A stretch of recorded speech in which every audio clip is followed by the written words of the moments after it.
I remember when I was 10, watching a neighbor's child die in front of me who had asthma. Wow. I also had asthma.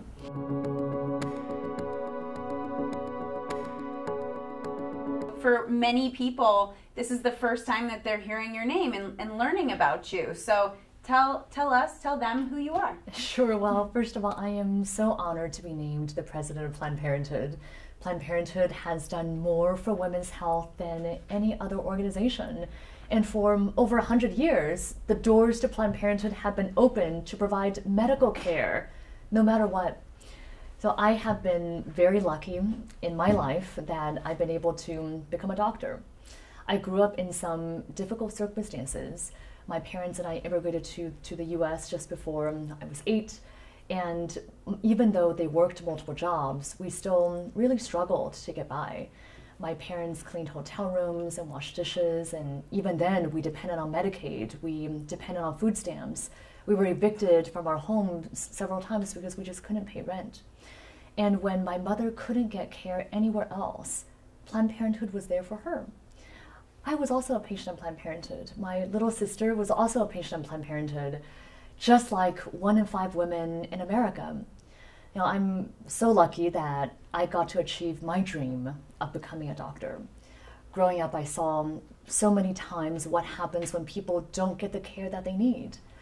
And now I'm so troubled by what I'm seeing. And I truly believe that the single biggest public health catastrophe of our time is the threat to women's health. And that's what I want to fight for. I have a little son. I'm a new mom. My son Eli just turned 1. Congrats. Thank you. And I think nothing for me has been more clarifying of what my values are and what I want to fight for than being a parent.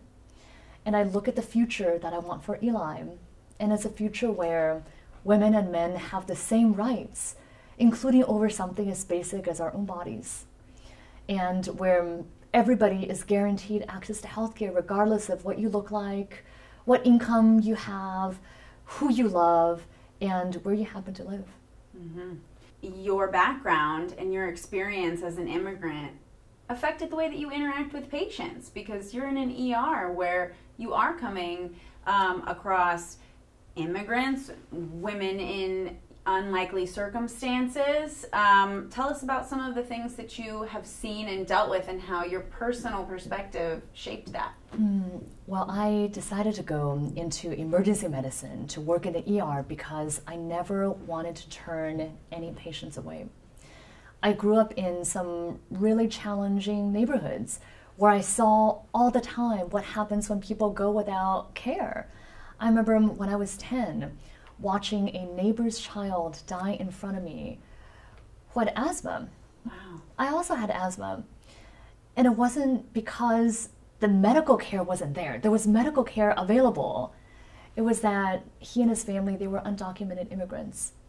And they were too scared to call for help because they were worried about what might happen. And that's happening now in our country. And I see this happening for women's health too. I mean, I treat patients in the ER, I still practice medicine. And I remember this one woman who waited over a year before getting her breast lump examined. And by the time she came to the ER, her cancer was metastatic. It had spread throughout her body to her bones, her brain, and her liver. And just weeks after I saw her, she died. And it's something that if she had come sooner, if she had health insurance, she could have gotten it taken care of. If she had Planned Parenthood, she could have come in and gotten breast exams, and she could still be alive today. But instead, now she has left behind 3 little children. Now, Planned Parenthood was previously led by someone with political roots, and now you come in with your medical experience, and it should be all fine and normal because you're running a huge healthcare company. But instead, we're in the middle of a war, and you're essentially taking over as commander-in-chief in this fight. How are you? What's your plan of attack? Well, a couple things. The first is that healthcare shouldn't be political. Needing medications for your children isn't political. Getting breast and cervical cancer screening, that shouldn't be political. Every year, nearly 2.5 million people walk through the doors of Planned Parenthood to get medical care. And for them, it's about basic medical care. It's not about politics or trying to make a statement. It's not about partisanship. It's about basic medical care and the fundamental right to health care that every single person deserves. Now, what I am so deeply troubled by is how women's health in particular has been singled out, stigmatized, and is attacked. And it doesn't make sense to treat any type of healthcare differently from anything else. I mean, imagine if we started asking people about whether vasectomies should be legal, and then the government restricted access to vasectomies. Right. Or imagine if the government imposed a gag rule telling doctors and nurses what they can and cannot say about diabetes, that now doctors can't give information about insulin. I mean, it's outrageous and so ludicrous that it's hard to imagine, but that's what's happening for reproductive health, for women's health. And we should all be standing up and saying, hey, look, reproductive health care is healthcare. Women's healthcare is healthcare. And healthcare has to be a fundamental human right to every single person. Obviously, this is an attack that's happening on the federal level. Do you have specific plans for state by state? Because obviously the war is more intense in certain places than in others. Well, I'm so glad to be joining Planned Parenthood that has done so much for women's health and for the health of the most vulnerable in our country. I want to build on the incredible work that's been done before. Cecile Richards, the last president, is an incredible inspiration. She is a true troublemaker, an unapologetic troublemaker. And she's built an organization that is so dedicated to providing health care and protecting access to that care no matter what. All across the country, we see safety net clinics closing. And the result of that is that people can't get their basic medical services like family planning and STD HIV tests and cancer screenings. And it all just doesn't make sense to me. We are at a record low in this country of teen pregnancies and unintended pregnancies. And we know what works. We know how we got here because of the Affordable Care Act, because of Planned Parenthood. 55 million women across the country have access to no copay birth control. It's not a coincidence. If we want to reduce the need for abortions, if we want to reduce unintended pregnancies, invest in birth control, invest in planning, in family planning, because that's what works. Now, as Baltimore Health Commissioner, you sued the Trump administration. You were a woman in your early 30s who thought, I'm going to take on the President of the United States, and you won. What made you think you could? At this time in our history, everything is at stake. Everything is on the line. And we can't wait for somebody else to be stepping up. We can't wait for the cavalry to come because, frankly, it's not going to. We are the ones that we've been waiting for. The arc of the universe may eventually bend towards justice, but it's not going to get there on its own. So last year, the Trump administration cut our teen pregnancy prevention program, which would have stopped comprehensive, evidence-based reproductive health education for 20,000 of our students. And again, it just doesn't make sense. We've achieved record lows for teen pregnancies, 61% decrease in teen pregnancies in our city. And now our funding is getting cut for no reason at all, except really political reasons, not medical reasons. So we decided to sue the Trump administration. We won, and now our programs are back, and young people can be empowered again to choose the lives that they want to live for themselves, not what politicians or other people think that they should be doing. And what do you think are the biggest threats? Because there's a laundry list of them. Especially as we watch the possibility of a new nominee to the Supreme Court who has been vocal about his stance on women's reproductive rights, etc. I'm so deeply concerned about what's going to happen to women's health and to the health of our most vulnerable communities that are already bearing the brunt of disparities and inequities. It's the same communities. It's immigrants. It's LGBTQ individuals. It's people with low income. It's people who live in certain geographical areas who already have limited access to healthcare, who will be hurt the most. And then we look at this Supreme Court nominee. I mean, Donald Trump has said that he has a litmus test for his nominees, that they have to be committed to overturning Roe versus Wade. And everything that Judge Kavanaugh has done shows that that's what's going to happen. And we're talking about women's lives here. I mean, I treated a woman who came to the ER who, because she didn't have access to health care, she had her cousin attempt an abortion on her. And by the time she came to the ER, she didn't have a pulse. And despite everything we did to try to resuscitate her, she died. I mean, this is what's at stake in this country, that women's lives and people's lives are on the line. We have to fight for healthcare as a fundamental right for every single person. Now we're dealing with a doctor shortage, specifically OBGYNs. It's predicted that by 2020, as many as, an 8,000 or more deficit. There won't be enough OBGYNs to treat women. What does this mean for women, especially when Planned Parenthood is where a lot of women go for their OBGYN care, and those offices are being threatened, as well as just not having the doctors?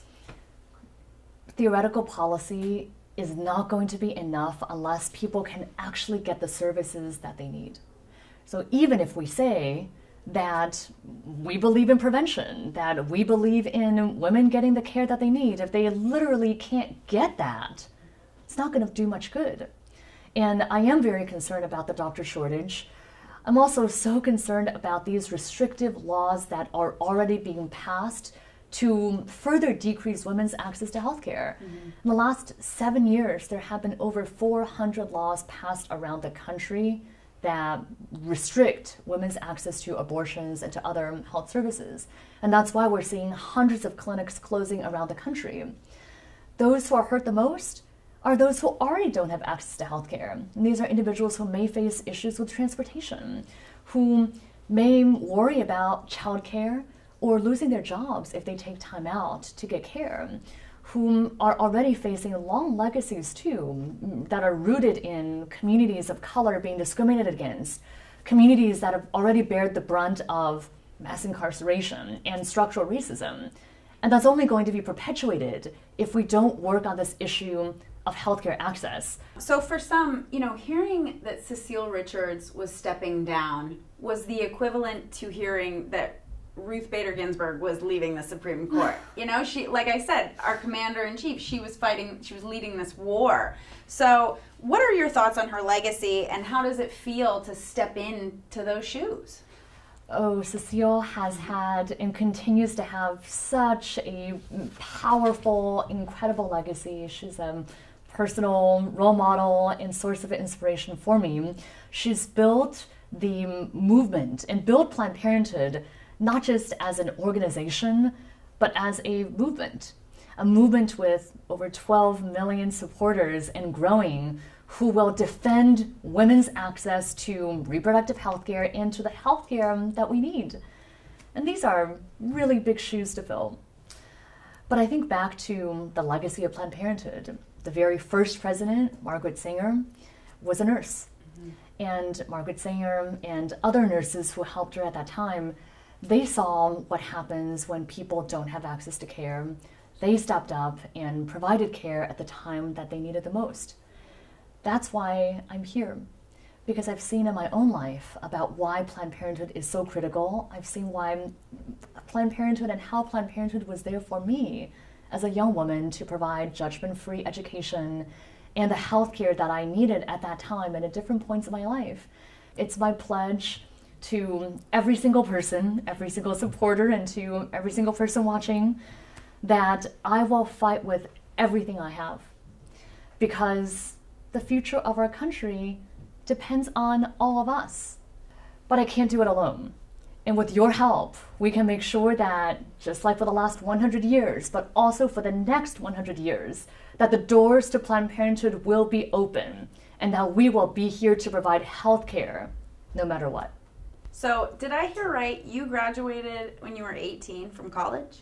That's true. I was very lucky again that I had the opportunity to do so. I graduated from California State University in Los Angeles, my local university, when I was 18.